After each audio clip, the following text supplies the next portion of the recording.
Mictlantecutli era el juez de los muertos. Cuando tú morías, se te premiaba no por la forma en la que habías vivido, es decir, no por este concepto de si habías sido bueno o malo, sino por la forma en que habías muerto.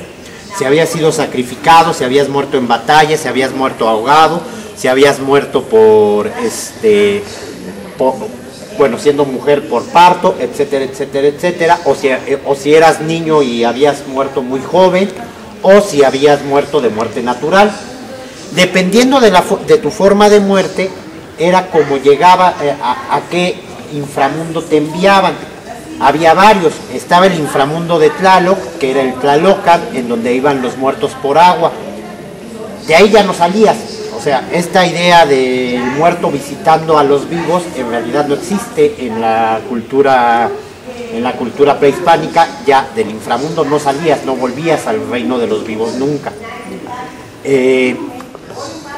Si habías muerto sacrificado, ibas al inframundo de Xipe, el dios de los sacrificados, que es representado como un sacerdote vestido con la piel de un sacrificado. Sí, lo peor de todo es que sus sacerdotes efectivamente se vestían con la piel y se la dejaban como un mes. Terminaban verdes. Hijos. Si habías muerto como mujer en parto, te transformabas en una ciguateteo, que son las parteras del cielo.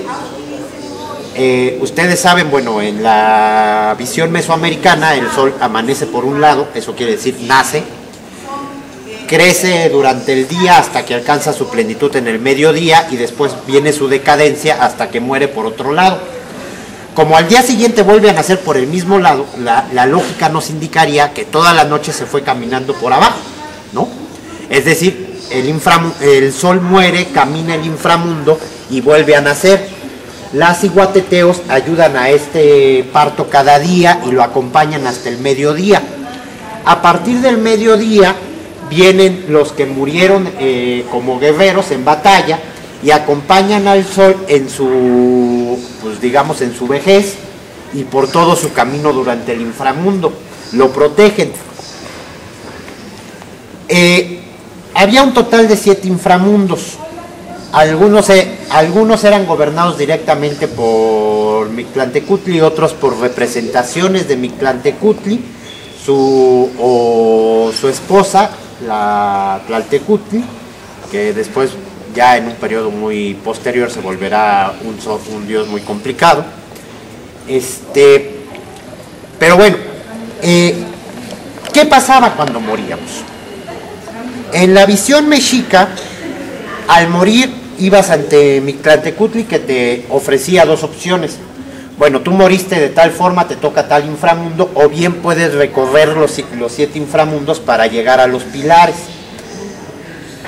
El camino de los 7 inframundos eran 7 pruebas.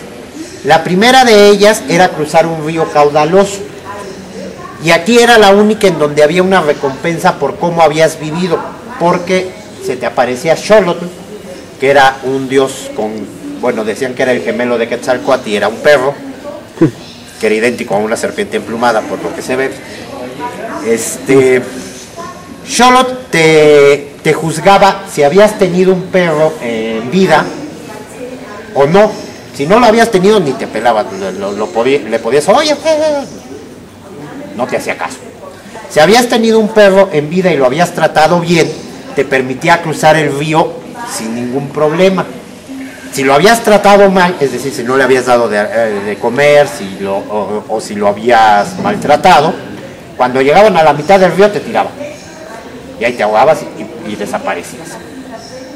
Después del río venía un lugar donde había unas montañas que chocaban y tenías que cruzar. El asunto ahí es que a la hora de que las montañas chocaban,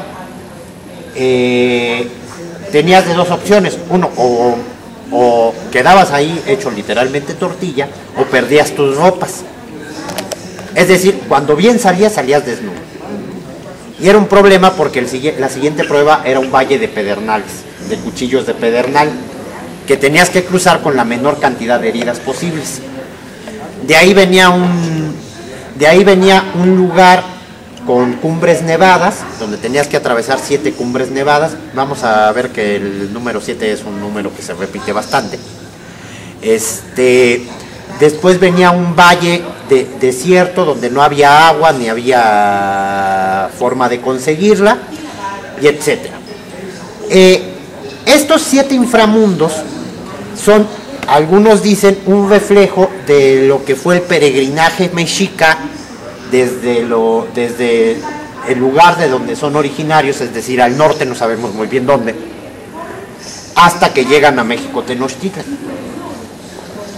El asunto es que el último cielo, el último inframundo, era el hogar de los pilares, que es una cosa que los mexicas se sacaron de los mayas.